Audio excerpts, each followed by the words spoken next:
it's Minister John Carson here, and welcome back to Behind the Man. Through Dr. Dana Carson's educational pilgrimage, he received his call to preach, and that happened one night as he was headed to the club. While driving, he realized he was being followed. He changed lanes, sped up, but couldn't shake the car. Once arriving at the stoplight, he looked in the rearview mirror, didn't see a person driving the car, and became deathly afraid. That's when my dad heard the Lord say, "This time, if you don't give your life to me, you are going to hell. That's your future." Well, my dad gave his life that very night and went into ministry from there. And at this time, knowing the Bible was the most important thing, and that's when my dad heard God tell him to go to Oral Roberts University. But you see, there was a small problem with going to ORU.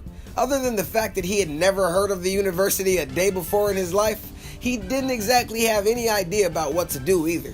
But one day, God woke him up at 6 in the morning and told him to turn on the television. And that's when he learned about the upcoming college weekend at Oral Roberts University and then started the application process.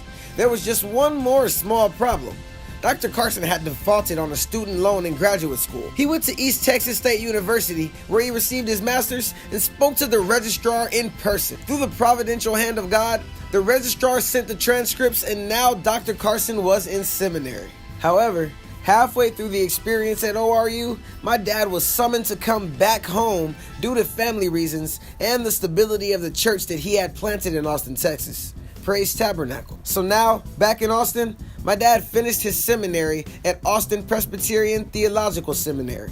God told my dad that he knew theology, but he didn't know church. And shortly after that, Dr. Carson was headed to Boston University. BU was the place where the late and great Dr. Martin Luther King Jr. did his doctoral work. My father was often compared to the late Dr. King by professors and administrators who knew Dr. King. My dad told me one day in a class that he was taking a position that made the white students a little uncomfortable, and my dad told them it was due to their racism, and it became an open debate that culminated with his professor interjecting that Dana is correct in his assessment, and then proceeded to say that my dad actually reminded him of the young Martin that they taught. It was clear that Dr. Carson had a great call, but he was headed for a challenging world that was racially brutal. However, Dr. Carson was now a scholar in theological studies with an emphasis in church growth, ready to fulfill his vow to God, the church, and church leaders. Dr. Carson's educational experiences in theology helped to shape him into the man he is today.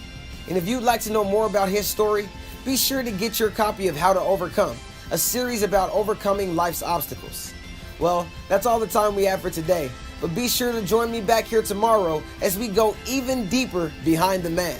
Also, be sure to like, share, and repost this mini-series every single day. And I'll see you back here tomorrow.